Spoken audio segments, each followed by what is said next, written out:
is not just a tree. It is a keeper. It is a witness. A whisper of truth buried beneath time. And this is the story of a girl who heard it speak. Her name was Mosi, which means tears, in the old tongue, for she did not cry when she was born. Her eyes wept for the world instead. She lived in a village of Mbale, where the elders told tales like prayers and believed the Baobab tree at the center of the land was a bridge between the living and the dead. Mosi was quiet. She spoke less and listened more. She had a way of looking at you that made you feel she heard even the words you didn't say. She often sat beneath the great baobab, ear pressed to its trunk, listening.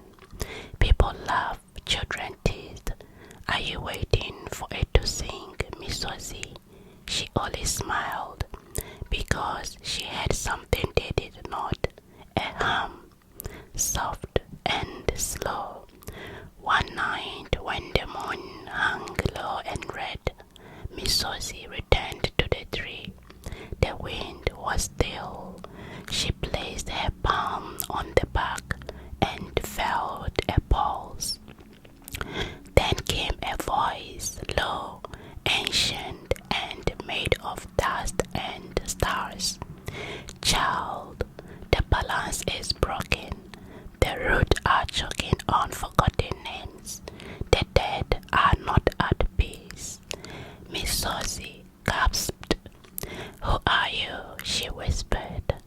I am the memory, the watcher, the spirit that sleeps in the bark and dreams in the leaves.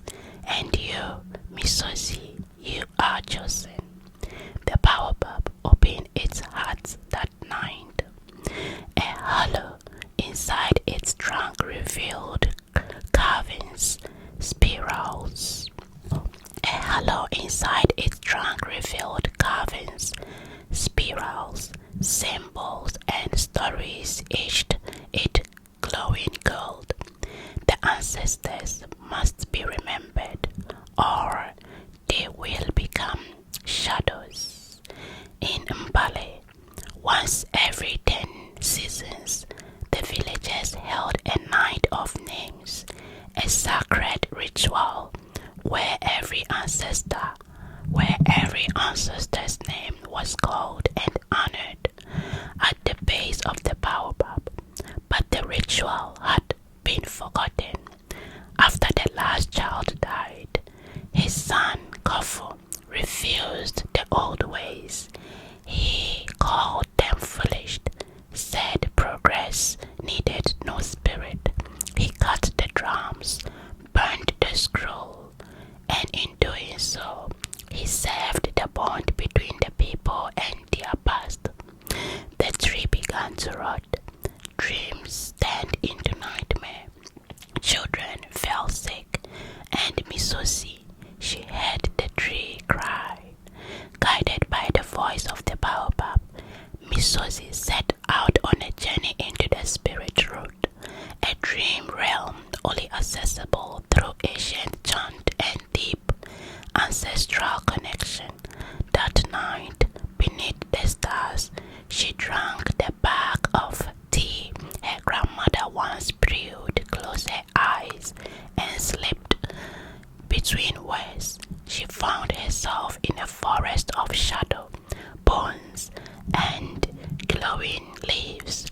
Face formed in the wind. The ancestors watching. They whispered truths she did not want to hear. Kafu's blood is cursed. She's sacred. The sacred drum is buried beneath the village stone. Only a child of tears can call us back. One spirit, tall and crowned in light, touch her chest. Speak our name, Mosi. Bring us home. Mosi snuck beneath the meeting grounds and found it. It buried drum, cracked and still humming with magic. She fixed it using spider silk and red clay, just as her grandmother had once showed her. Then on the next moonless night, she stood beneath the baobab and began to beat the drum. Boom, boom, boom. The sound echoed through the village. Lights flickered, dreams stirred. Then she sang names of forgotten, names feared, names erased. Nambao, Keto, Sefo, Mama Leia, Grandfather Mba. One by one the villagers woke and came.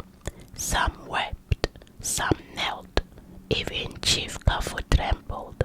The air grew heavy, the baobab glowed, and then the spirits came, not to hunt, but to heal. The next day, the baobab bore fruits again. Its leaves turned gold, and from that day forward, no child in Imbale was nameless. The night of names returned, and every year under the sun, and every year under the starlight, Miss Mosi would beat the drum and whisper, "We do not forget."